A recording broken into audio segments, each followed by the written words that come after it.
ये आकाशवाणी रायपुर है। प्रादेशिक समाचार बुलेटिन के साथ मैं अभिलाषा शुक्ला।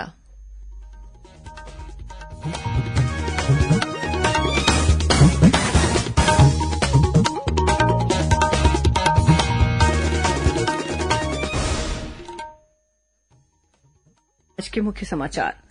केंद्र सरकार ने कहा कि अगले 2 वर्ष में ग्रामीण स्व सहायता समूह की 2 करोड़ 50 लाख महिलाओं को आजीविका के लिए सहायता प्रदान की जाएगी। राजीव गांधी किसान न्याय योजना की तीसरी किश्त के रूप में राज्य सरकार 1 नवंबर को किसानों के खाते में 1500 करोड़ रुपए की राशि जारी करेगी। राजधानी रायपुर में चल रहे राष्ट्रीय आदिवासी नृत्य महोत्सव के अंतिम दिन आज कलाकारों की प्रस्तुतियों ने बांधा समा और दंतेवाड़ा में 14 और बीजापुर जिले में 1 माओवादी ने पुलिस के समक्ष किया आत्मसमर्पण।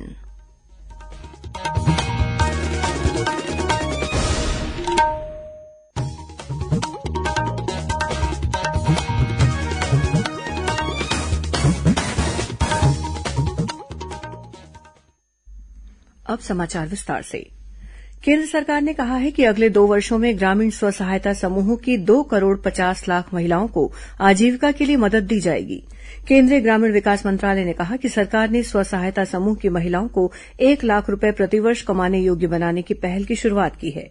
मंत्रालय ने कहा है कि वर्तमान में 6,750 से अधिक प्रखंडों को इस योजना में शामिल किया गया है।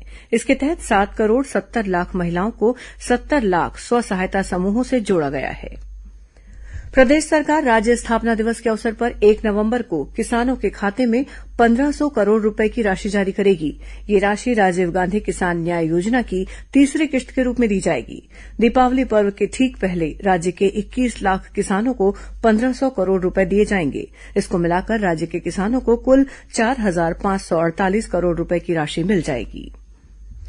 राजधानी रायपुर के साइंस कॉलेज मैदान में चल रहे राष्ट्रीय आदिवासी नृत्य महोत्सव के अंतिम दिन आज पश्चिम बंगाल के संथाली समुदाय के नृत्य ने दर्शकों का मन मोह लिया। रंग बिरंगे आकर्षक परिधान धारण किए हुए नर्तक दल की लयबद्ध नृत्य को दर्शकों ने जमकर सराहा और तालियां बजाकर उनका उत्साह बढ़ाया।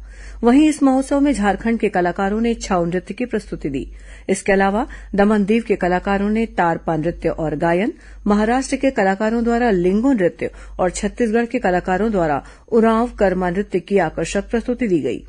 वहीं मुख्यमंत्री भूपेश बघेल ने राष्ट्रीय आदिवासी नृत्य महोत्सव और राज्योत्सव में लगाए गए विभिन्न स्टॉलों के निरीक्षण के दौरान नशा मुक्ति के प्रयासों को सराहा।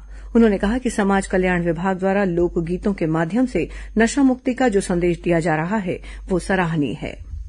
मुख्यमंत्री भूपेश बघेल ने कहा है कि छत्तीसगढ़ की नई औद्योगिक नीति ने उद्योग जगत का विश्वास अर्जित करने में सफलता पाई है। रायपुर में आयोजित एक कार्यक्रम को संबोधित करते हुए उन्होंने कहा कि राज्य सरकार की नीतियों के कारण उद्योगपतियों को यह विश्वास है कि प्रदेश में एनपीए की स्थिति नहीं बनेगी। श्री बघेल ने बताया कि लॉकडाउन के बावजूद प्रदेश की नई उद्योग नीति के कारण राज्य में नए उद्योगों की स्थापना के लिए 132 एमओयू किए गए हैं, जिनमें लगभग 58,950 करोड़ रुपए की पूंजी का निवेश होगा। साथ ही 70,000 से अधिक लोगों को रोजगार के अवसर मिलेंगे। मुख्यमंत्री ने कहा कि राज्य सरकार प्रदेश में कृषि, वन, उद्योग और व्यापार सहित सभी क्षेत्रों को लगातार बढ़ावा देने का कार्य कर रही है। उन्होंने कहा कि आने वाले समय में छत्तीसगढ़ विकास के गढ़ के रूप में नई पहचान बनाएगा। श्रोताओं, आजादी के अमृत महोत्सव पर प्रादेशिक समाचार एकांश आकाशवाणी रायपुर द्वारा आयोजित की जा रही प्रश्नोत्तरी प्रतियोगिता में हमारे श्रोतागण काफी उत्साह के साथ भागीदारी कर रहे हैं। कल इस प्रश्नोत्तरी श्रृंखला के 8वें अंक में हिन्दी समाचार बुलेटिन में प्रश्न पूछा गया था, स्वतंत्रता सेनानी नारायणराव मेघावाले ने वर्ष 1930 में किस आंदोलन का नेतृत्व किया था? इसका सही जवाब है जंगल सत्याग्रह। प्रश्न के उत्तर में बड़ी संख्या में लोगों ने जवाब भेजे हैं, लेकिन हमें सबसे पहले सही जवाब भेजने वाले विजेता हैं राजनांदगांव जिले के ग्राम नागरकोहरा निवासी झग्गर राम साहू। श्री साहू को विजेता बनने पर हम आकाशवाणी परिवार की ओर से हार्दिक बधाई और शुभकामनाएं देते हैं। श्रोताओं, झग्गर राम साहू आकाशवाणी समाचार के नियमित श्रोता हैं। उन्होंने बताया कि रेडियो मनोरंजन के साथ साथ ज्ञान का भी साधन है। इसके जरिए मुझे अपने कैरियर को भी आगे बढ़ाने में मदद मिली है। मैं झग्गर राम साहू बबलू, ग्राम नांगर कोहरा, जिला राजनांदगांव से बोल रहा हूँ। मैं रेडियो का बहुत ही पुराना श्रोता हूँ और स्वयं अपनी किसानी में इसका पूरा फायदा उठाता हूँ और रेडियो सुनना मेरे लिए एक सौभाग्य है और मैं चाहता हूँ कि रेडियो का फायदा लोग उठाए और इसका सूचना, शिक्षा और मनोरंजन का जो प्रेरणा स्रोत है उसको उपयोग में लाए। प्रादेशिक लोक संपर्क कार्यालय रायपुर द्वारा भिलाई के नेहरू आर्ट गैलरी में आयोजित 3 दिवसीय चित्र प्रदर्शनी के आज अंतिम दिन कार्यक्रम की शुरूआत फिट इंडिया फ्रीडम रन से हुई। इसमें 125 से अधिक छात्र छात्राओं और एनसीसी कैडेट्स ने भाग लिया। इस दौरान प्रतिभागियों ने 2 किलोमीटर से अधिक की दूरी तय की। वहीं इस चित्र प्रदर्शनी के दूसरे दिन कल मेरे सपनों का भारत विषय पर चित्रकला प्रतियोगिता आयोजित की गई। इस प्रतियोगिता में 90 छात्रों और एनसीसी कैडेट्स ने भाग लिया।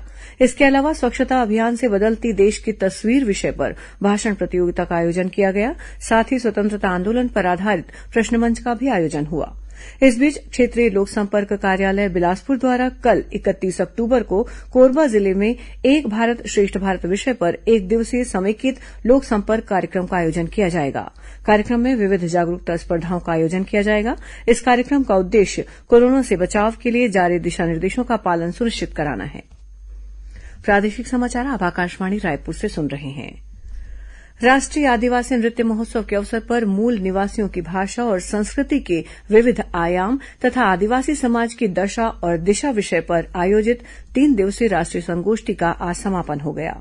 बीते 28 अक्टूबर से रायपुर के शहीद स्मारक भवन में आयोजित इस संगोष्ठी में आदिवासियों की दशा और दिशा पर 441 पेज की रिपोर्ट प्रस्तुत की गई है, जिसे खाका कमेटी रिपोर्ट कहा गया है। यह समिति आदिवासियों की समस्याओं के निराकरण के लिए बनाई गई है। संगोष्ठी में विभिन्न राज्यों से आए शोधार्थियों ने भी आदिवासी कला, संस्कृति और परंपरा के साथ जल, जंगल, जमीन जैसे विषयों पर आधारित शोध पत्र प्रस्तुत किए। संगोष्ठी में लुप्त होती आदिवासी प्रजाति पर भी विशेषज्ञों ने अपने अपने विचार रखे। दंतेवाड़ा जिले में लोन वर्राटू अभियान से प्रेरित होकर एक इनामी सहित 14 माओवादियों ने पुलिस के समक्ष आत्मसमर्पण किया है। मिली जानकारी के अनुसार इन माओवादियों पर सड़क खोदने, पुलिस पार्टी पर फायरिंग करने सहित विभिन्न माओवादी गतिविधियों में शामिल रहने का आरोप है। वहीं 1 लाख रुपए के इनामी माओवादी सन्ना मरकाम पर बुरकापाल की घटना में शामिल रहने का आरोप है। ये सभी माओवादी बीजापुर और दंतेवाड़ा जिले के सरहदी इलाकों में सक्रिय थे। इस बीच बीजापुर जिले में भी 1 लाख रुपए के इनामी माओवादी ने पुलिस के समक्ष आत्मसमर्पण किया है। राष्ट्रव्यापी टीकाकरण अभियान के अंतर्गत देश में अब तक 105 करोड़ 49 लाख से अधिक कोविड टीके लगाए जा चुके हैं। इधर छत्तीसगढ़ में कोरोना से बचाव के लिए अब तक 2 करोड़ 32 लाख 37 हजार से अधिक टीके लगाए जा चुके हैं। इनमें 1 करोड़ 59 लाख 81 हजार से अधिक लोगों को पहला टीका और 72 लाख 56 हजार से अधिक लोगों को कोरोना का दोनों टीका लगाया जा चुका है। इस बीच प्रदेश में कोरोना संक्रमण की दर में लगातार सुधार हो रहा है और औसत पॉजिटिविटी दर 0.12% पर आ गई है। प्रदेश में कल कोरोना संक्रमण के 28 नए मामले सामने आए। प्रदेश में कल 16 जिलों में कोरोना का कोई नया मामला सामने नहीं आया। वहीं कल 5 जिलों में एक कोरोना संक्रमित मरीज मिले। वर्तमान में 300 मरीजों का विभिन्न अस्पतालों या होम आइसोलेशन में इलाज चल रहा है। दुर्ग जिले की पुलिस लाइन में इन दिनों प्रधान आरक्षक और आरक्षकों के लिए रिफ्रेशर कोर्स का संचालन किया जा रहा है। 7 दिवसीय इस कार्यक्रम में पुलिसकर्मियों को नशे से दूर रहने, प्रतिदिन व्यायाम करने और जनता से उचित व्यवहार करने की सीख दी जा रही है। जिले के वरिष्ठ पुलिस अधीक्षक बद्रीनारायण मीणा ने कल रिफ्रेशर कोर्स का निरीक्षण किया और पुलिसकर्मियों का उत्साहवर्धन किया। इस मौके पर उन्होंने कहा कि सभी पुलिसकर्मियों को दैनिक दिनचर्या में योग और खेलकूद को शामिल करना चाहिए। उन्होंने कहा कि पुलिसकर्मियों को अपने कर्तव्य निर्वहन के दौरान जनता से सभ्य व्यवहार करना चाहिए। वरिष्ठ पुलिस अधीक्षक ने कहा कि सभी को अपने नैतिक आचरण में बदलाव लाना चाहिए ताकि आसपास का वातावरण बदला जा सके। गौरतलब है कि रिफ्रेशर कोर्स का कल अंतिम दिन है।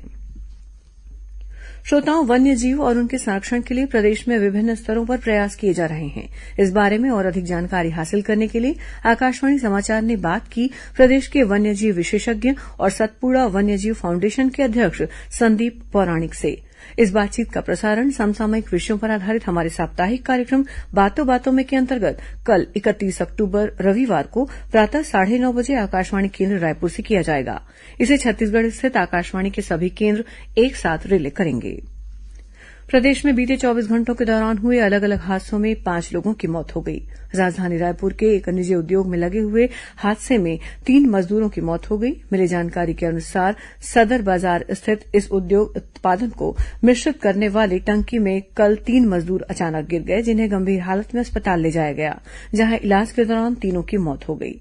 इधर कांकेर के माकड़ी इलाके में हाइवा की ठोकर से मोटरसाइकिल सवार 2 युवकों की मौके पर मौत हो गई। ये दोनों युवक उड़कुड़ा के रहने वाले थे। अब कुछ अन्य खबरें संक्षिप्त में। पूर्व प्रधानमंत्री इंदिरा गांधी की पुण्यतिथि और देश के पहले उप प्रधानमंत्री सरदार वल्लभभाई पटेल की जयंती पर मुख्यमंत्री भूपेश बघेल ने उन्हें नमन किया है। राज्य के सामान्य प्रशासन विभाग ने छत्तीसगढ़ राज्य स्थापना दिवस 1 नवंबर को सभी शासकीय भवनों को रोशन किए जाने के निर्देश दिए हैं। और कोरिया जिले में चलाए जा रहे सुपोषण अभियान में अनियमितता बरतने के आरोप में 2 आंगनबाड़ी कार्यकर्ताओं को बर्खास्त किया गया। अंत में मुख्य समाचार एक बार फिर। केंद्र सरकार ने कहा कि अगले 2 वर्ष में ग्रामीण स्व सहायता समूह की 2 करोड़ 50 लाख महिलाओं को आजीविका के लिए सहायता प्रदान की जाएगी। राजीव गांधी किसान न्याय योजना की तीसरी किश्त के रूप में राज्य सरकार 1 नवंबर को किसानों के खाते में 1500 करोड़ रुपए की राशि जारी करेगी। राजधानी रायपुर में चल रहे राष्ट्रीय आदिवासी नृत्य महोत्सव के अंतिम दिन आज कलाकारों की प्रस्तुतियों ने समा बांधा और दंतेवाड़ा में 14 और बीजापुर जिले में 1 माओवादी ने पुलिस के समक्ष किया आत्मसमर्पण। इसी के साथ प्रादेशिक समाचार बुलेटिन समाप्त हुआ। नमस्कार।